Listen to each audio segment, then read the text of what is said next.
includes courses you're currently enrolled in. I feel like the courses. Which is like the interesting. Yeah. So I was like, I put our current courses, and then I like put next to there's courses just because I haven't opened this one. I like it. I was just like, well, if this is not following instructions, I don't care. Well, I was like, at this point, it is like a walkthrough based on the information that I have. Yeah, because like. All right, hello everybody. Sorry for the delay there. Stream here. YouTube stream figured out. It's working. All right. So today is our only class for this week. Wednesday we're going to be out for Thanksgiving. And after today we'll be halfway done with the quantitative stuff. So if this is not your cup of tea, you can maybe start sleeping light at the end of the show. What we're going to do today is we're going to talk about a little bit more in depth about what statistical significance is, both mathematically and conceptually. We already briefly talked about it conceptually. We're going to do a little bit more than that today. And then we're going to go into our first type of statistical test, which is going to be chi-square. It's the simplest type of statistical test of significance that you can run. We're going to walk through the calculation of it, but I won't make you actually do a calculation. It is fairly easy to do by hand. So I'll at least walk you through it and let you see what it's really mathematically. That's it. So statistical significance. There's a few important things to know. But let's get sort of a hypothetical situation in your head for this, because I think a concrete example will make it easier. So let's imagine that you are a library director or just a librarian, and you've randomly sampled participants from your summer reading program. You've done questions like this before in the past with similar scenarios. You collect data via a survey, and that data includes the total number of books that each participant read during your program. So you calculate some basic descriptive statistics, you get your mean, median, mode, etc., like we talked about last week, and you find that participants at branch A read a mean of 5.7 books, while participants at branch B read a mean of 7.4 books. So it's, on average, participants at branch B read more books than branch A. The question then becomes, though, how do you know if that's a real difference between the two branches, or if it's something that was just obtained by chance? Maybe you just happened to get a sample from branch A that had that was on the lower end of the scale, and a sample from branch B that was on the higher end. How can we tell? That's where statistical significance tests come in. So statistical significance, the number one thing I want you to walk out of here today realizing is that it does not mean importance. So we hear the word significance, and the way that we normally use that is as a synonym for important, right? That's not mathematically what significance means. So all that it means, conceptually, is that your results are probably not due to chance. Let's demystify that a little bit. So it's just not due to chance. That's all it means conceptually. And just as a reminder there, also keep in mind what we talked about the very first day of quantitative unit, is that mathematical testing can only take random error into account. So let's say you're running an experiment and your control group happens to have construction going on outside while you're doing your pretest. That's not random error, that's systemic error. And you can run those numbers in every sophisticated statistical test you want, but that statistical test is not going to be able to tell that there's construction outside the window and systematically bias your result. So the only thing that those statistical tests are taking into account is so-called random error, which affects the spread or the variability of your data, but it's not going to move the mean, if that makes sense. You can think about if you're given a test. If I just came in and gave a pop test today, some of you are feeling great.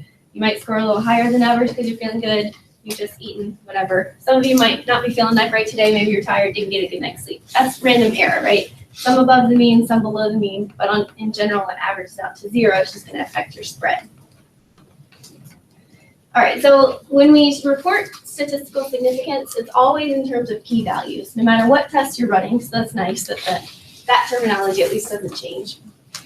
And p stands for, or means, the probability of obtaining an effect that's at least as extreme as the one that you found in your sample data, assuming that the null hypothesis is true.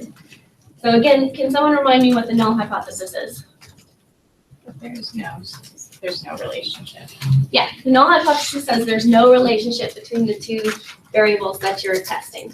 So if we assume that that's true, like thinking back to our library example, If we assume that we only got 7.4 and 5.7 just because of a weird coincidence of sampling, and in reality, those two curves, you can think of it as curves, are identical, then what's the chance of us having gotten that 1.7% or 1.7 point difference, 1.7 book difference? What's the probability of us getting a difference of at least that much? So p-values can't distinguish between a false null and just a really weird sample. And p-values are calculated in different ways for different tests. So even though the terminology stays the same, the way that we get the p-value is going to change depending on what test we use. Different fields have different cutoff values for significance. We've talked about this already when we talked about type 1 error. So p is the same as your alpha value that we talked about for type 1 error. And typically we set it at 0.05, which means any p-value less than 0.05 we're happy with. We say that that's statistically significant. And all that's meaning in real non-mathematical terms is that we generally agree that when results have less than a 5% chance of having been obtained just by chance, we consider those statistically significant. If it's higher than 0.05, say you got 0.077% chance that they were obtained by chance, we say that that's not statistically significant. And in general, those types of results are not published, although you will see some argument that they should be published more often, right? Because often non-results or no relationship results are still telling us something. I do want to emphasize also that 0.051 is not significant. 0.25 is not significant. So it is a strict cutoff. If you set that value in advance and you're even just a tiny bit over it, you have to say that it's not significant, even if it's very, very close to 0.5. It's just the way that we do things. Sometimes you'll see people say it was marginally significant if they get like a 0.07. But generally, if you set 0.05 is your cutoff. Anything above that, even if it's 0.0501, you have to consider it not significant. Okay, so there's lots of different tests that we can run, and it depends on the type of variables that you're testing. So the choice of the test that you use to calculate your p-value is going to depend on those levels of measurement. So again, we're coming back to this.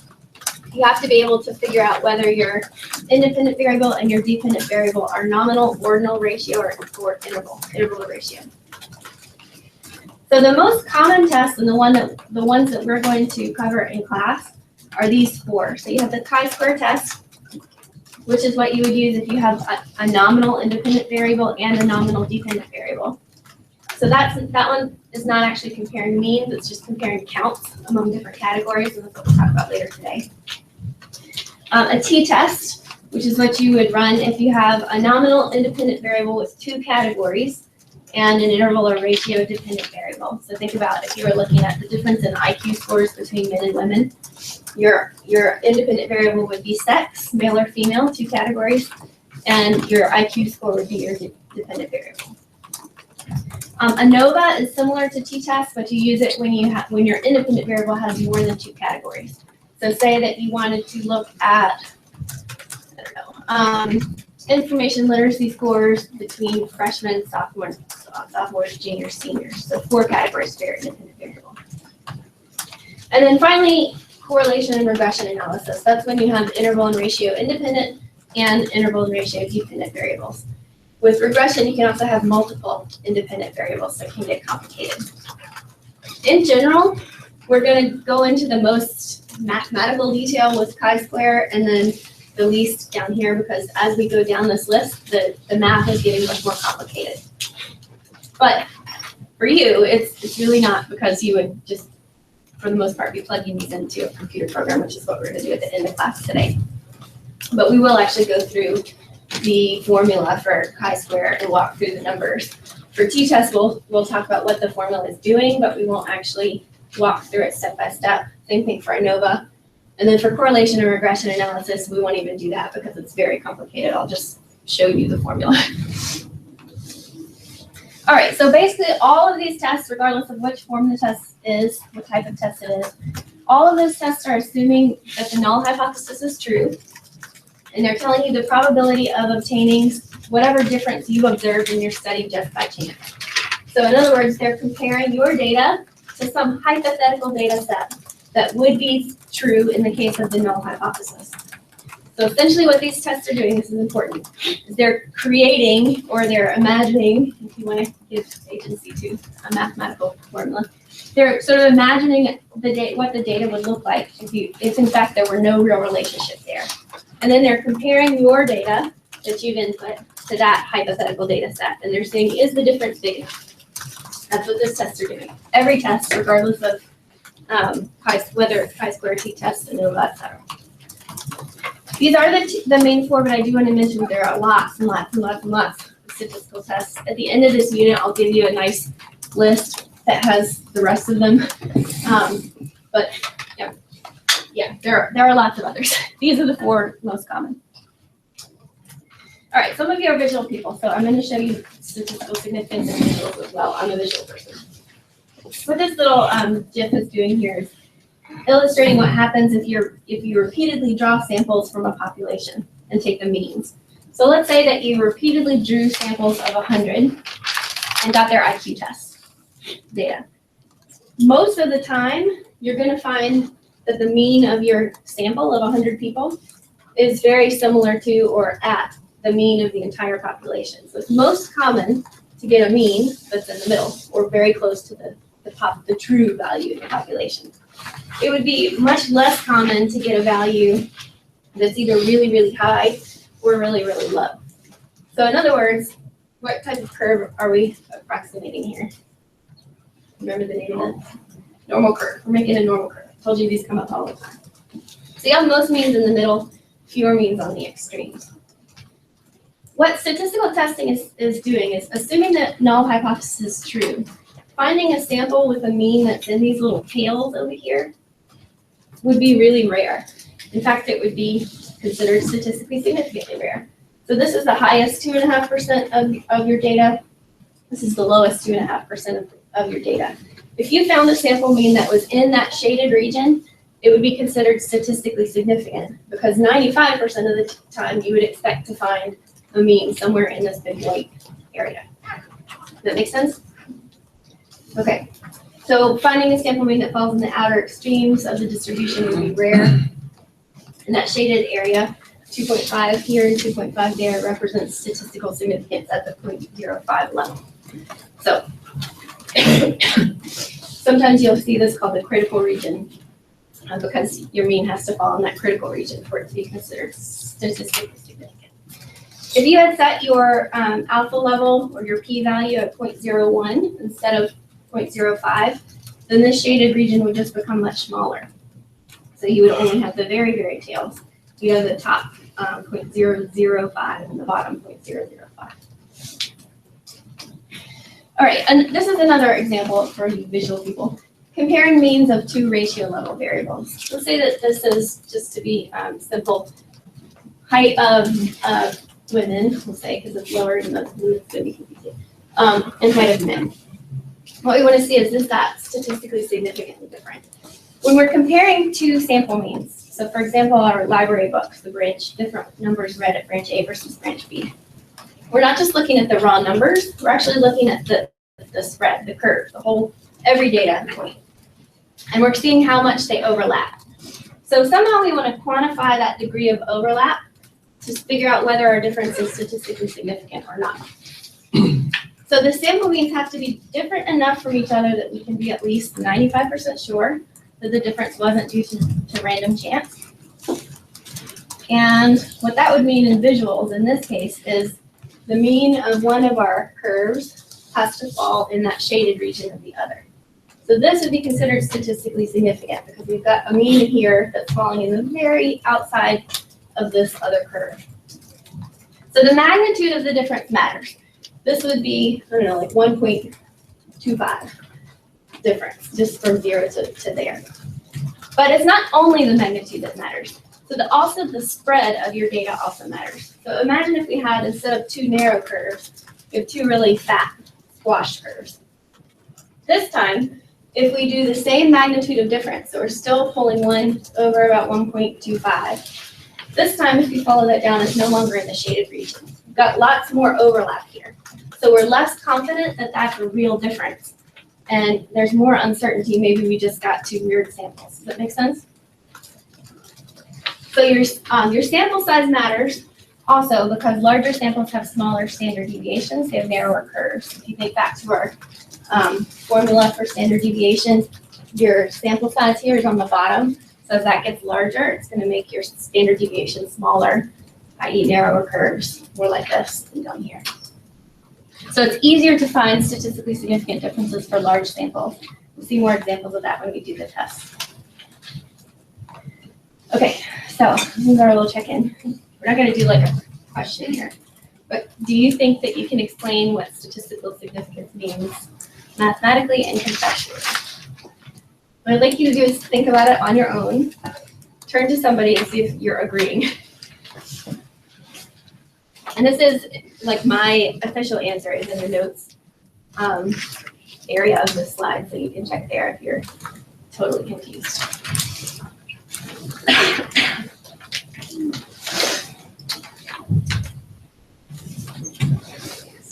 You kind of like you thought about it. Oh, yeah.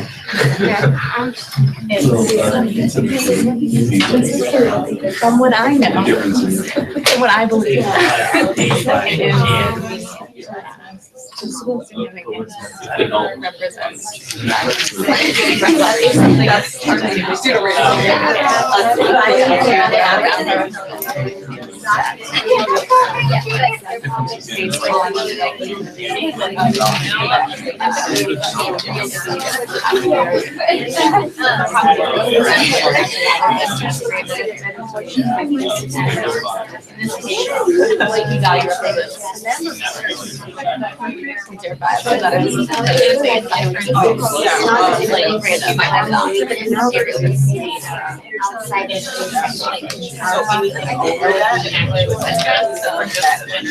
Mathematical science.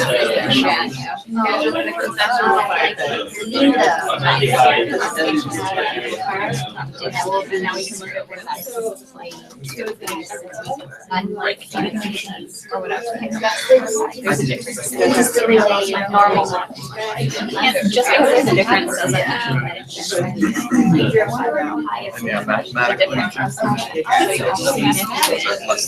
which can be, that's like what scientists have asserted of you. Right. Is there different prices? Yeah, when you like randomly get a difference, it doesn't exist. Okay, so how are people feeling? Still be something, or still be. This is a bit more abstract concept than maybe typically talked about in a math class. So when I've taken statistics, my professors have normally skipped right over this. They've just gone right into like, here's the test and here's the math. It never works for me because I really want to know what the heck a p-value is and what those numbers are telling me. So that's what I was attempting to do here. Hopefully people are feeling okay about that. You're going to see it come back again when we do each test. So we'll talk about what does the p-value mean specifically for the chi-square, what does it mean specifically for a t-test, etc. So we're not going to leave this behind. So the important thing to notice is mathematically, statistical significance means that you're setting some cutoff value in advance for the maximum percentage comfort that maximum percentage you're comfortable with in terms of making a random error. So we want to set some value that says we can be this sure that our data was real, our difference was real, and not just an artifact of random sampling error. Usually in our field that's 0.05 or 5%.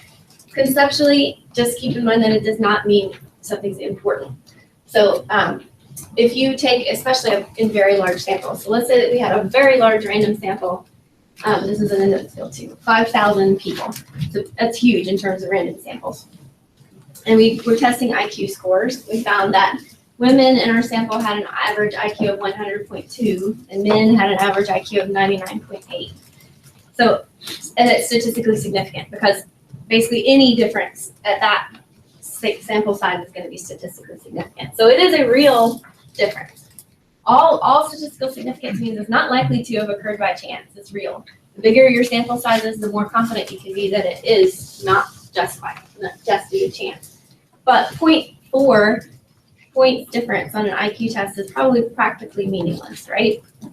It doesn't actually tell you all that much. So you have to be careful not to just assume that because something is statistically significant, that means that it's also important. You have to look at that effect size. What was the actual difference? And do you think that that's meaningful? Chris? So is statistical significance the same as alpha? Yeah, so your statistical significance level that you set, that cutoff value, that's the same as your alpha value. Okay. So that's the chance that you're going to make a type 1 error, right? That you're going to find a result that's not really there. 5% is what we consider acceptable. And Mary had pointed out, and this is a good point, that this is all human invention, right? There's no, just like we were just talking about significance versus statistical significance, there's no real difference between 0.05 and 0.051, but in our discipline, we have to say that one is statistically significant and one is not. And that's human invention. That's just what our field has agreed upon. There's not necessarily anything sacred about that number. In other fields, it's different. We've talked about how in medicine, it's more likely, you're more likely to see values, cutoff values of like 0.01 or 0.001 because lives are at stake. There's usually no lives at stake in library science.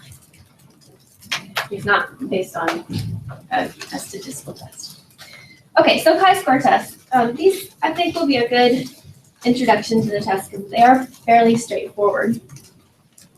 So for each test that we do, I'm going to show you this little chart. I think it's really helpful. Oftentimes, the hardest part of doing statistics is figuring out which test you're supposed to run. And once you've done that, the software can do it for you, plug and tug, and p-values are the same across all of them. But figuring out which test to do is really difficult. So the first thing that you need to do is figure out what the level of your independent variable and dependent variable are. If they're both nominal, then you do a chi-square test. And that's where we're starting today. So we're starting at the bottom of our levels of measurement. So oftentimes you will see information about the social world presented in some sort of table. The table is the basis for our chi-square. So in this case, we've got a table that says successfully answered and not successfully answered in our rows. And our columns are domestic students versus international students. And then we have total row, and total column. So just taking a look at this data, what do you see here in terms of what the relationship might be?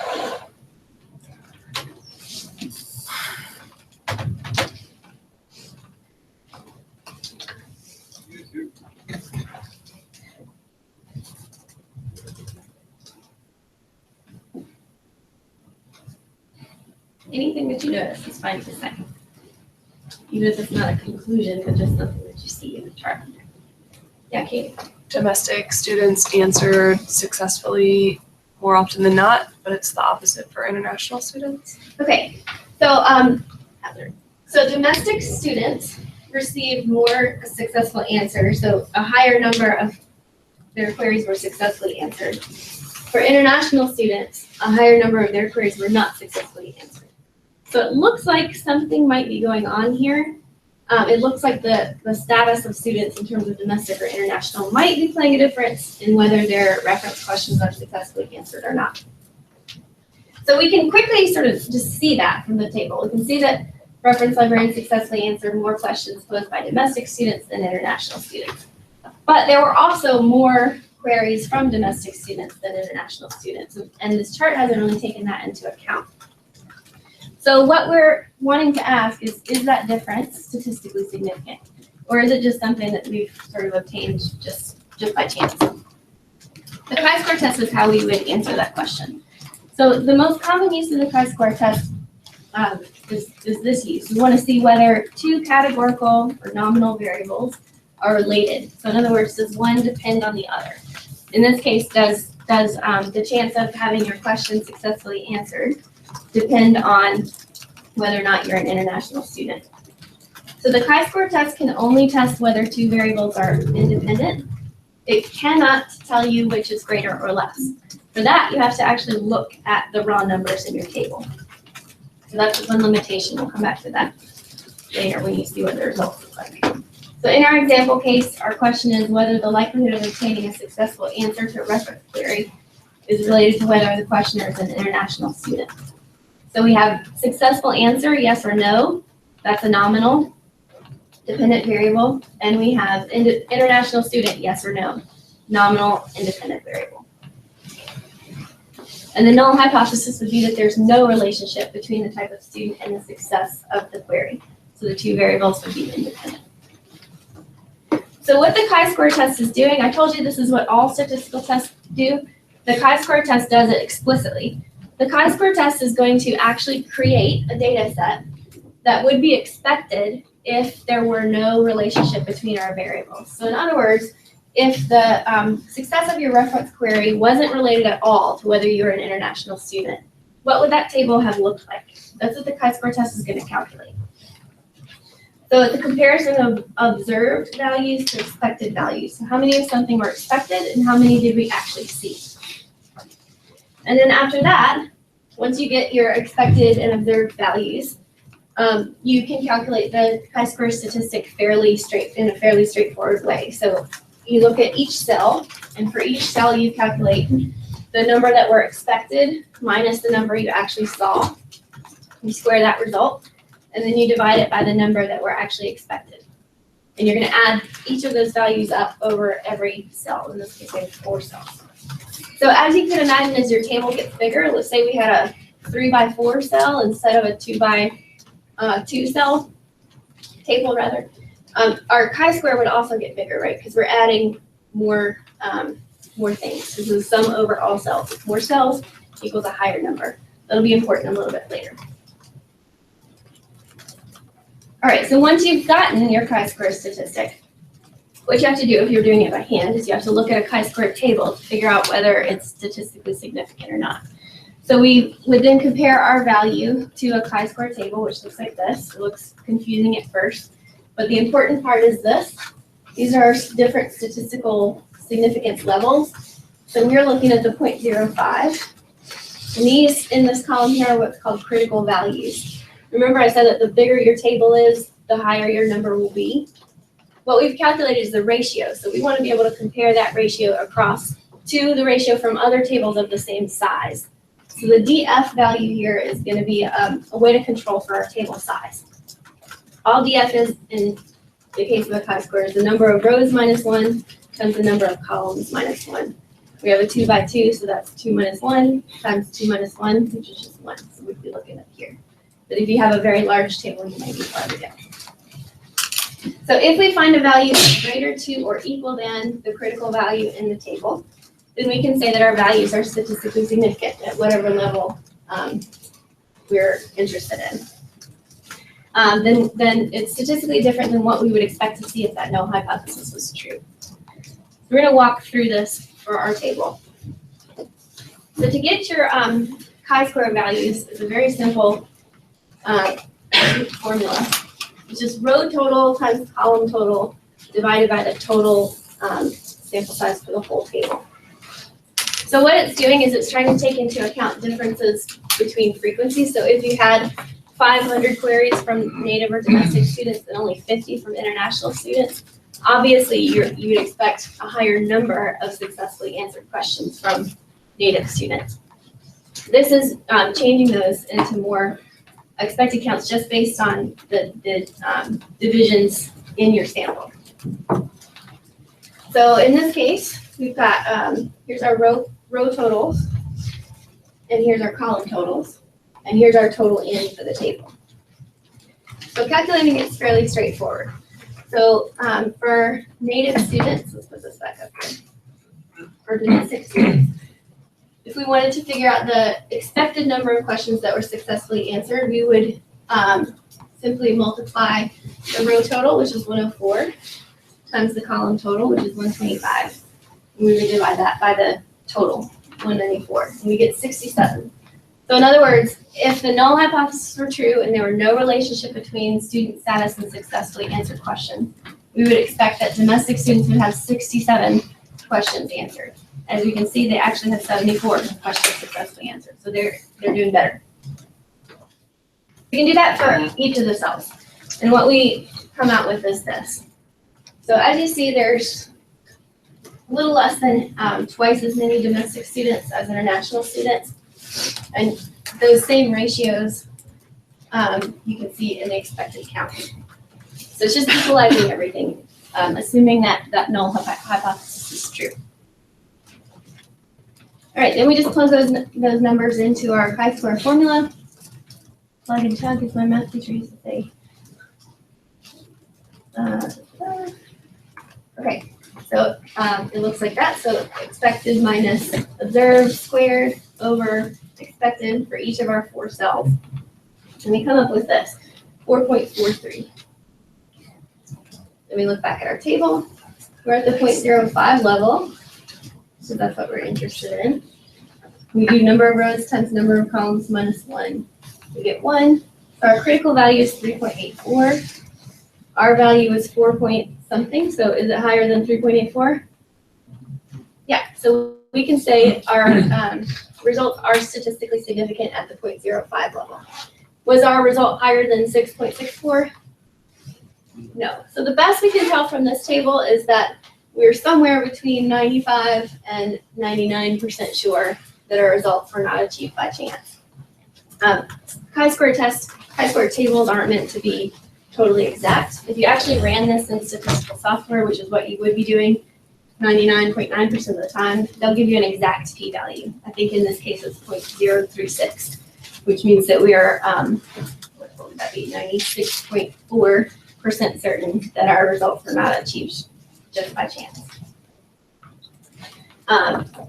So you can say different ways to report that. You can say that your results are statistically significant at the p less than 0.05 level, or you can say these results have less than a 5% chance of having been obtained due to random error.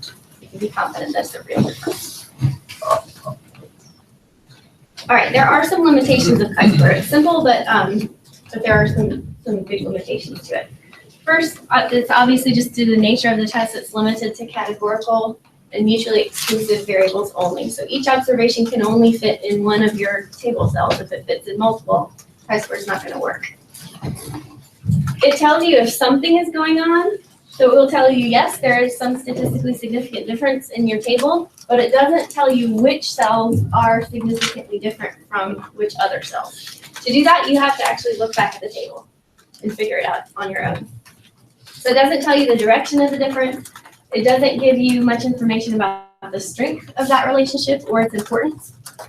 And so you have to be careful with the conclusions that you're drawing. Chi-square tests can only be used on actual numbers, not on percentages, proportions, means, etc. So you can only use it for counts of things. And it's very sensitive to sample size. I'll show you an example of this in a second. So on both ends, it's not recommended for any case where the expected cell count is less than 5. So if you have small samples, chi-square won't give you that accurate a result. Actually, in some software programs, they won't even run it. And then on the other end, if you have very large samples, pretty much any time you run a chi-square test, you're going to get a statistically significant result. So again, that doesn't mean that those relationships are like stronger or more important. It just means that your sample size is bigger. And I'll show you an example of that. So in this case, we've got just some dummy categories and groups. That doesn't matter. But looking at these ratios, you know, 10, 20, 10, 12. If you ran a chi-square on this data, what you get is 0.7879 for the chi-square statistic itself and a p-value of 0.37. Is that statistically significant? No, it's way higher than 0.05, right? So that means there's a 37% chance that those results were just due to random chance. We're not happy with that. So this result is not significant. If all we do is multiply each cell by 10, so now instead of 10 and 20, we have 100 and 200. Instead of 10 and 12, we have 100 and 120. All we've done is keep the same proportions, just multiply by 10. Now our p-value is 0.00502. So now we have only a 0.5% chance that those results were actually due to chance and not random error. The same proportions. But now we're like extremely confident that those results are real, they're statistically significant. There's nothing different proportionally here. So you have to be very careful interpreting your chi-square results when you have either very large or very small sample sizes. It's just as important to look again at that magnitude of the difference and decide whether you think it's actually meaningful versus just statistically significant. Okay, so one other thing I want to mention, we're not going to actually go through the calculation of this. It's very similar, but it can also be used, the chi-square test can also be used to estimate how closely your observed data matches some expected distribution. It's called the goodness of fit test.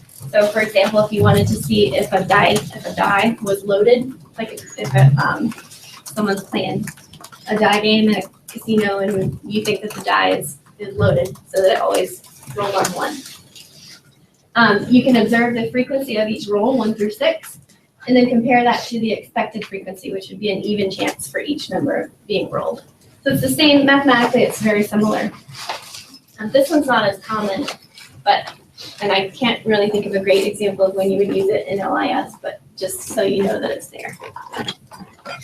Okay, so we're going to try this in SPSS with data taken, actual data from the Titanic voyage. So the data that we have includes for every single person who was on the ship, their class, either first or coach. Even though that's technically an ordinal variable, we're going to treat it as nominal in this case because it's not going to make a difference for our test. Sex, whether they're male or female. Age, just in terms of whether they are a child or an adult. And then whether or not they survived, yes or no. So we're going to run some chi-square tests on that and see whether females were more likely to survive, whether first-class passengers are more likely to survive, and whether children are more likely to survive. So the data set is in, again, folder 16B. It's called, I think it's just called Titanic.sab. So go ahead and download that and open up SPSS if you haven't already. And I'll show you how to run the test.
All right, so when you open up your data set, you're going to see lots of zeros and ones. Doesn't look much like anything we just talked about. But if you go to look at the variable view, you'll see that this data has actually been coded. So if you want to know what's what, you can check there. So in this case, 0 is coach and 1 is first class. 0 is child and 1 is adult. 0 is male, 1 is female. 0 means that they died, 1 means that they survived. So coach, child, male, died. So this is a coach class passenger who is an adult female who survived. The next one's a coach class adult female who survived also. Go down. Coach class adult female who did not survive. But you can sort of parse out what's going on here, but the data has been coded to the 0 and 1s because that's what you need to do to run the test. So in SPSS, is anyone still trying to get this open? Raise your hand if you are. Okay, I'll give you another minute. Sure.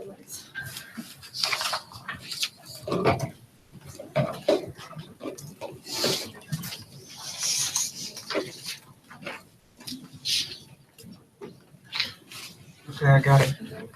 All right, so in SPSS, the way that you do chi-squares is not particularly intuitive.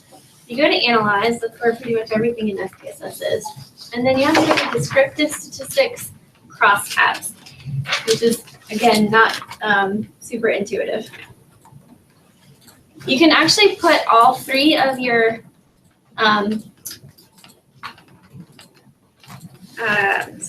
all three of your independent variables in the same box. They will just calculate it separately for you. And then you can put survive, which is our dependent variable, in the columns. Once you've done that, you want to click statistics. And this is where you actually find the chi-square, kind of hidden. So you would check chi-square there. Continue. And then under cells, this is optional, but I think it's helpful. You can actually tell SPSS to show you what the expected counts are.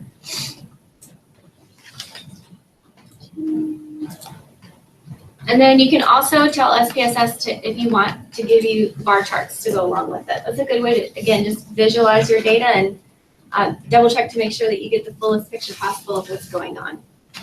So again, rows, you should have class, age, and sex. Columns, you should have survive. Under statistics, you want to check chi-square. Under cells, check expected. And then you can check if you want to display the clustered bar charts. Okay, so before we look at our results, what is our data actually being compared to?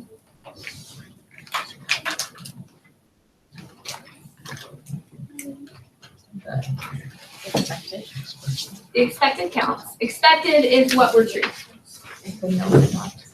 Yeah, so it's actually creating a hypothetical data set. What would the survival statistics have looked like if class didn't matter, if gender didn't matter, and if age didn't matter? It's creating those hypothetical data sets, and then it's comparing the data that we have to that hypothetical data set. So here's the output that it's giving you. We'll just look at the first one, and then I'll ask you to look at the second ones on your own. So it makes the actual table for you. So this is class. In coach, 1,300 people died and 508 survived. If everything was equal in terms of the overall proportions of coach and first class on the ship, then you would have expected 1,270 of the people in coach class to die and 606 to survive. In first class, 122 died and 203 survived. You would have expected 220 and 105. So we can already see that there's pretty large differences from the expected counts here. So we probably guess that something's going on.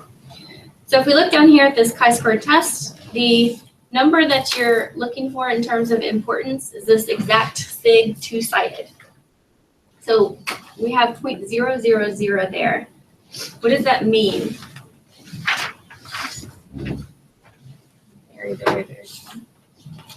Yep, is it less than 0.05? A lot less, right? So 0.000 means that there's basically no chance that we obtained that these results just by chance. This is definitely a real difference. Again, it doesn't tell you which direction the difference is in. So for that, you have to either look back up at the raw data, or you can look at your bar chart here. So what was the actual relationship? Who was more likely to die and who was more likely to survive?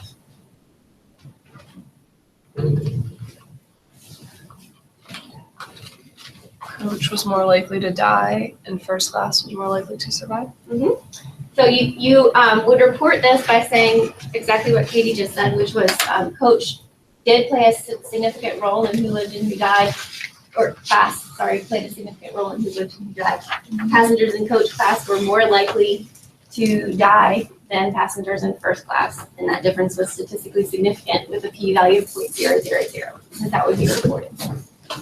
All right, with someone next to you, take a look at the next two and see if you could figure out what's going on in those.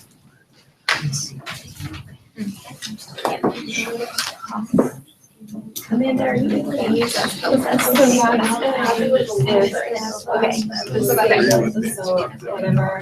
Okay. Yeah, so just. Yeah, I would think you won't need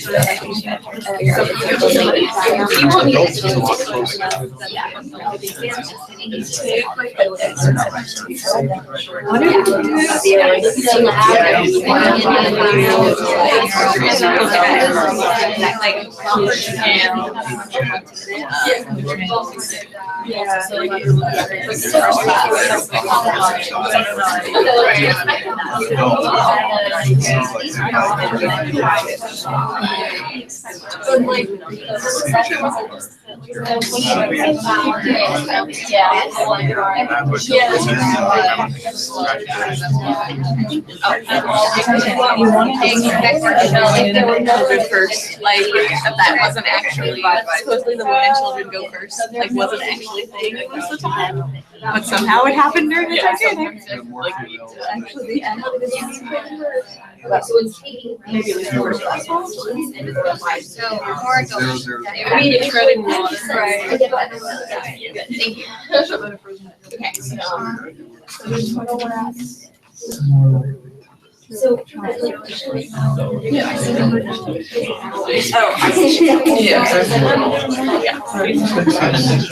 Not just concepts. Why, I guess. For a child. I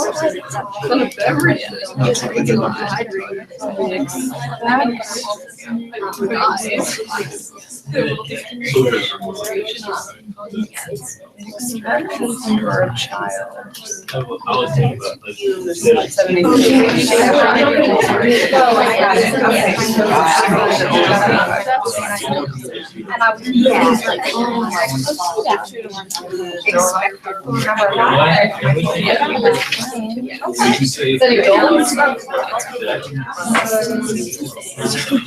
I think. But there's like more likely to survive than adults.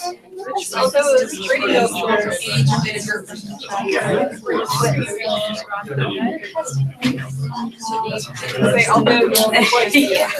well, actually, yeah, adults are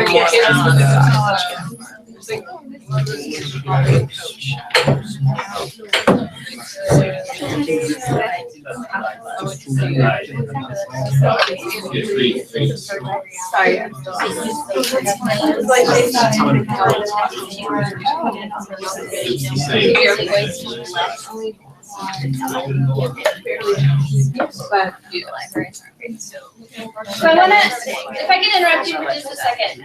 I think I intentionally introduced some confusion. When you're figuring out expected counts, what it's looking at is this overall expected count, and it's taking, and these overall expected counts, and it's taking those into consideration. So if you look at the overall, what happened? Slightly more than double of the people on the ship died compared to the number who survived. We have 711 survived, 1490 died. If class didn't matter, then we would expect the same ratio there and there as down here. So we would expect slightly more than double the number of people to have died in coach and slightly more than double the number of people to have died in first class. So that's where they're getting these expected counts. Does that make sense? Mm-hmm. I think I made that maybe a little bit more clear. Okay, so what did you determine based on, or about our hypotheses, based on the data? So our first one, actually we already did the middle one. First class passengers were more likely to survive. We said that that was accurate, that our data supports that. What about females were more likely to survive than males?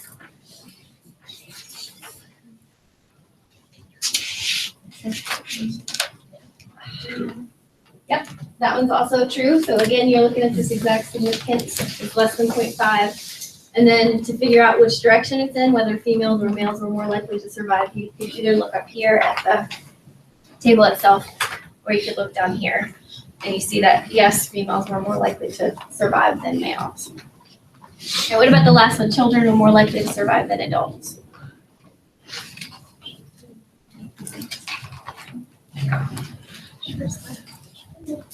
Do we have statistical significance? Yep, definitely. And looking down here, who is more likely to survive, just in terms of proportion? And again, it's kind of confusing here because these are, there were so many more adults, but you're looking at the proportions, not at the raw numbers. So more children survived and died, just slightly, but many fewer adults survived versus died. So children were more likely to survive. If you did want to find out, someone asked this question last semester. If you did want to find out which individual group was most likely to survive out of all of them, so like were female first-class children the most likely out of everybody to survive, then what you could do is go in and recode your data. So there are 8 different possible combinations. So you could be like a child female first class, a child female coach, a child male first class, etc. So you could go back in and recode your data. You can actually have SPSS do that for you, although it's a little bit involved. And each passenger would then be assigned a 1 through 8, and you would know what those codes meant. And then you could run a chi-square test just like this. I don't remember what the results were. Actually, I ran that last semester, and I do think that it was the female first-class children who were most likely to survive, and that makes sense, right? Followed by the female first-class adults. But to do that, you would have to recode, because one of the rules of your chi-square is that everything has to be mutually exclusive. They can't do like 3-dimensional tables, right? So you have to have it in the simplest terms possible. Okay, what questions do you have about chi-square? Yeah. How do you say again in words like the part of the answer that includes the p-value? Yes, so what you would say if you were actually going to report these results is you would say that a chi-square test showed that that survival did depend on age, because this is a test of dependence or independence, with children being more likely to survive than adults. And then usually in parentheses, you would just put p equals, in this case, 0.000. Normally, it depends on which citation style you're using. It's annoying. Like in APA format, you're supposed to put parentheses, p equals your exact p-value, and then your degrees of freedom are also supposed to be reported. But what you're supposed to report depends on the citation style that you're following. So you would want to look that up. The one thing that you would never want to say is these results prove our hypothesis, right? We've talked about that before. So you can say our chi-square test suggests that our data or our hypothesis is a better explanation than the null hypothesis. You can say that our chi-square tests allow us to reject the null hypothesis, but you can't say that we've proved our hypothesis. Although in this case, since we didn't take a random sample of people from the Titanic, this is actually everybody from the Titanic. We actually could say that, right? Because we have all of the data. And in general, you won't have all the data, you're just talking about samples. Yeah. So you mentioned that the clap, like earlier, the first class versus not first class, just coach, is actually ordinal. In general, is ordinal grouped in with nominal when determining what test you're doing? So there's another type of test that you can run called the Mann-Whitney test, which is specifically for ordinal data. Ordinal dependent variable and nominal independent variable. Okay. So if you wanted to, let's say that you wanted to compare how men and women ranked the Harry Potter books. So your independent variable is sex, and your dependent variable would be rankings, book rankings, right? So that's ordinal. You can put them in an order, but the orders are sort of arbitrary, right? You would run a Mann-Whitney test for that. You can, like SPSS is not going to stop you from running a chi-square test on it, but the two tests are telling you something a little different. So Mann-Whitney takes into account the fact that your dependent variable has some sort of ordering to it. And it's actually going to be able to tell you who's ranking them higher versus lower, whereas the chi-square is just going to tell you they're different or they're the same. That makes sense? So that's one of those other weird tests that we're not going to cover in here, but it is an option if you have ordinal data. And that cheat sheet that I give you at the end of this unit will have all that stuff on it. Okay. Any other questions? All right, we have 15 minutes, and what I'd like you to do is spend that time working on lab assignment number 5.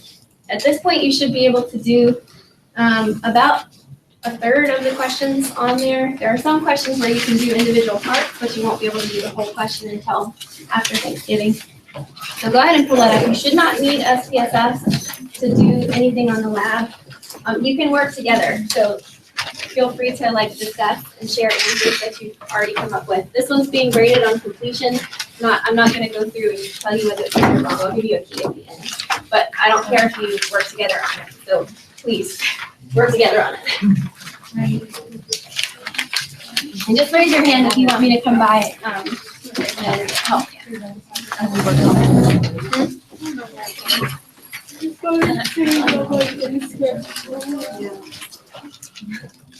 Mine's all on it. So maybe answer to 1, 2, 3, 4, 11, 14. I literally reorganized my bedroom this weekend, avoiding doing 500. I did all of my laundry and also reorganized the living room too. I did so much stuff avoiding working on 500. It was bad.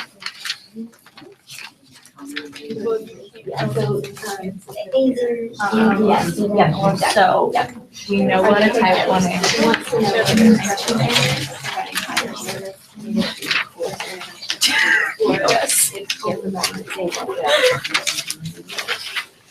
I feel like I put more into I feel like what I wrote earlier is more necessary at this point. When she said it's due, it's gonna be on completion.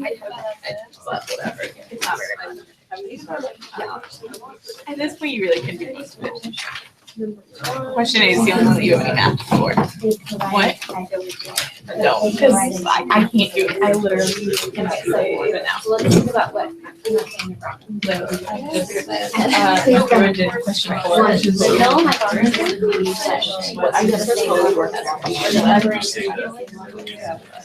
The alternative.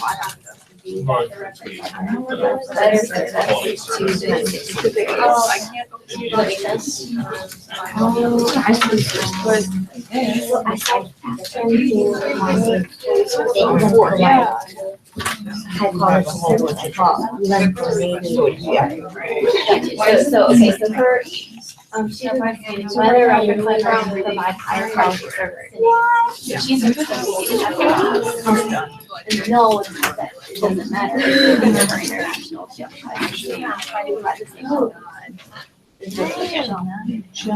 Yeah, makes sense. Alternative 1 is provide the students better than. because I don't clubhouse course is Well, we can do 1, 5, 6, 7, and 8.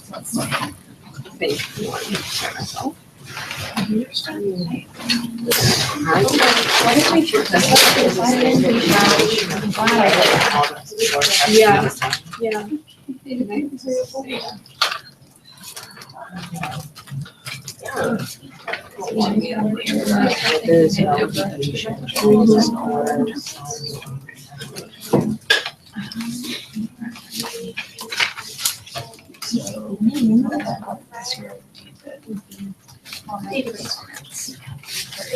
Write this on those surveys.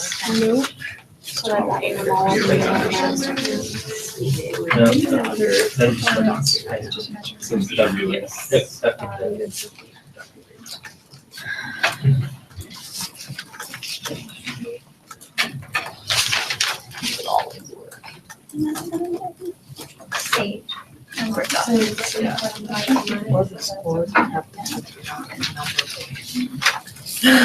Yeah.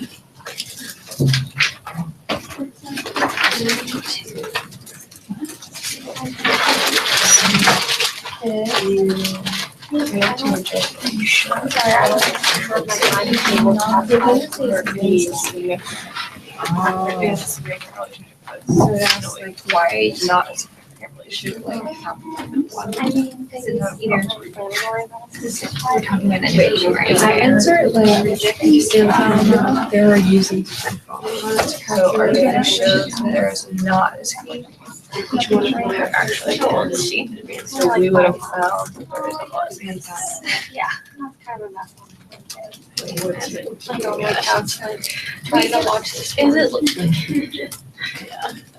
Is it looking as bad or is she?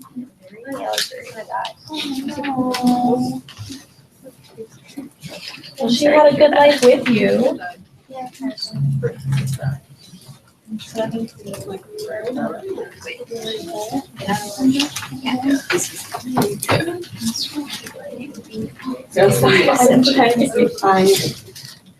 Right, but they're So you would say you found. But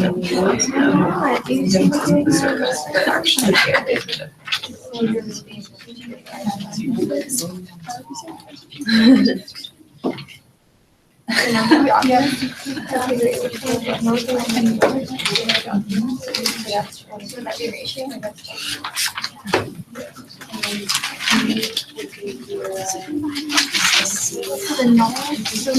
That would be like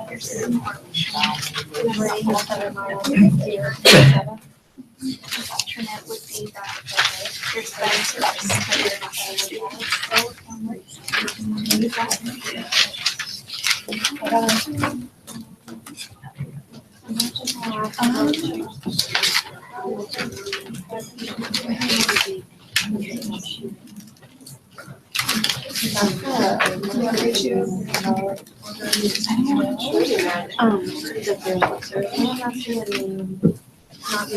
anything else.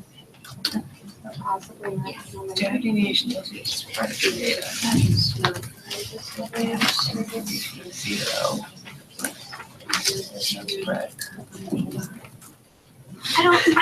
I'm doing your chart altogether, so I might just be doing too much like work.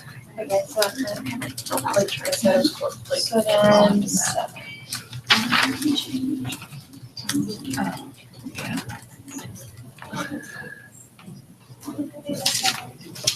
are you drawing it?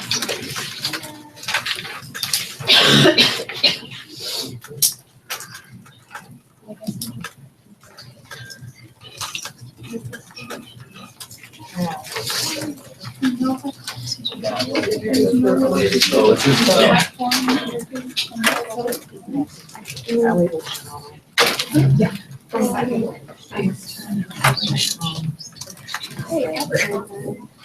Yeah, so I guess one would be, the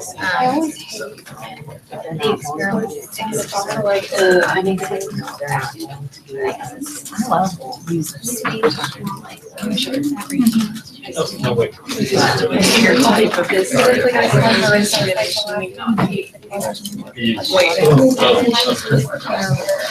They don't know this. Yeah.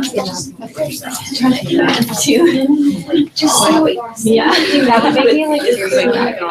I can't remember type one, how it's awful, and then type two is always failure to detect. And you put that straight, you don't even moderate. Yeah. It's like blue. Yeah. November. So wait, you said this one? So it just depends on the data. And then this moderate. I say failure to reject the hypothesis, and just say like, I know. you accepted it when you shouldn't have. direction. Which is It's because, No. well, the issue with accept is like Yeah. assuming it's actually true, whereas failure to reject, it makes no assumption about the truth. It's sort of like, right? That's why they gotta be all weird. Because even though no one who is like a layperson actually understands what they're trying to do and be like, look, we're not saying this is for sure, we're just saying like this is a possibility. Everyone always is like, clearly, for sure. So wait, going back to moderating. I just think for everybody. Yeah. So. I could actually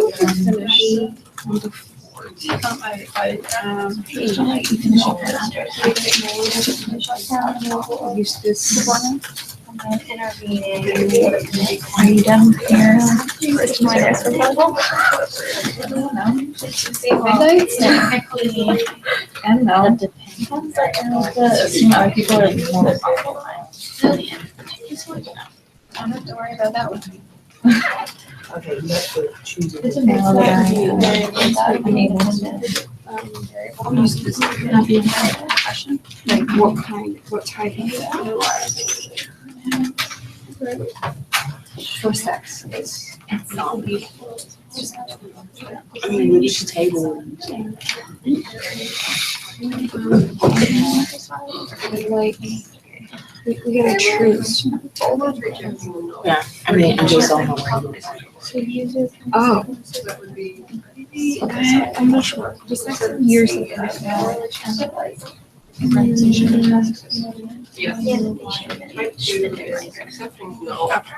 first 2 minutes. The role is yours. I think that was not. Yeah. I was not. True. It's probably. But maybe for this, for the first one, I would use Right. because the independent nominal type interest and for years and perhaps. Whichever one is like part of the. Part of the law.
Yeah.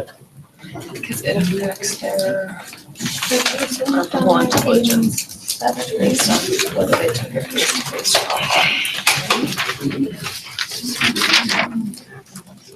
yeah, that's where it is.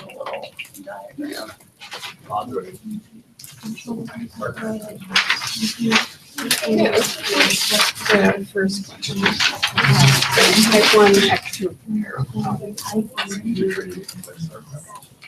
Yeah, like all of that together, right? So like, it's static.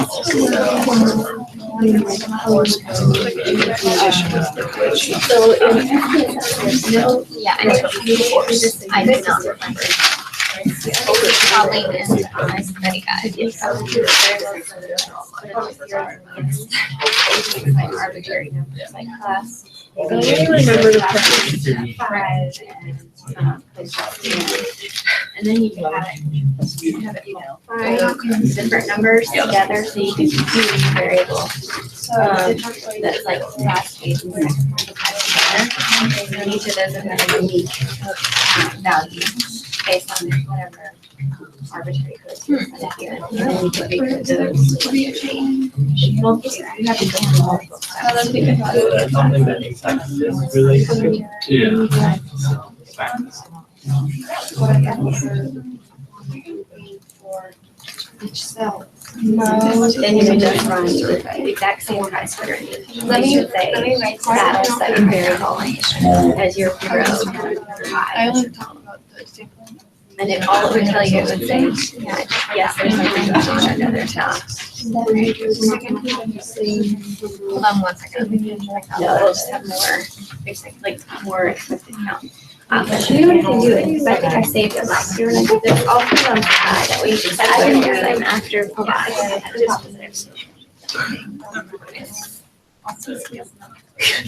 Also plays a part in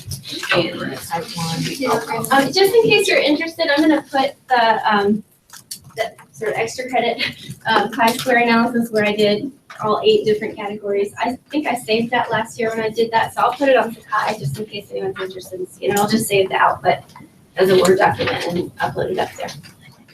Whenever you're at a breaking point, you can go ahead and stop. This is, again, not due until December 5th, but if you haven't looked at it at all before now, I would definitely encourage you to go ahead and do what you can so that you're not trying to do it all the night before. And again, these questions are very similar to what you'll see on the final exam for quantitative stuff. Some of them are exactly the same as what you'll see on the final exam. So be sure that you can answer them. I'll put the key up after you turn it in. So you'll definitely have the key to study for your final exam. Okay, any last questions? Will we get another study guide for the final exam, or is this sort of acting as? So I will give you a study guide, and it'll be sort of just general, in terms of topics that are gonna be on the exam. For quantitative stuff, this is the best study guide that you're gonna have. Good question. And there's also one question that's gonna be on the final that I'll give you in advance, that you can actually write your answer up to it in advance and copy and paste it in. And I think that one is coming up in session 5.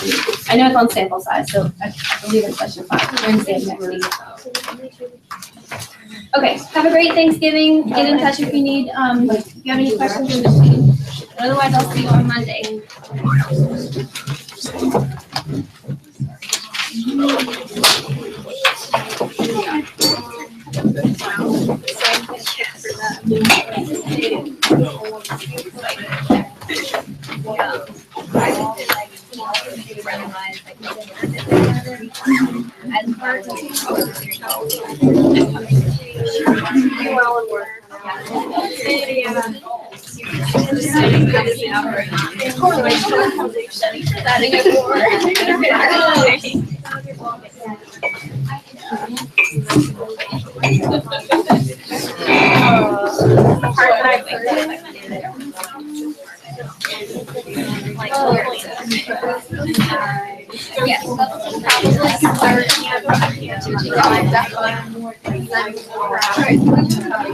You too. I think that's fine. Yeah, like you need way more shoes. Yours actually worked. Ours super. We had the second part. We did 2 separate scripts because we couldn't get I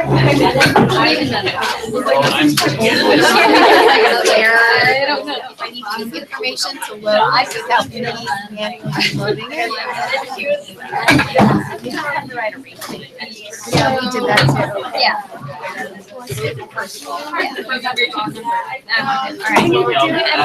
Anything else?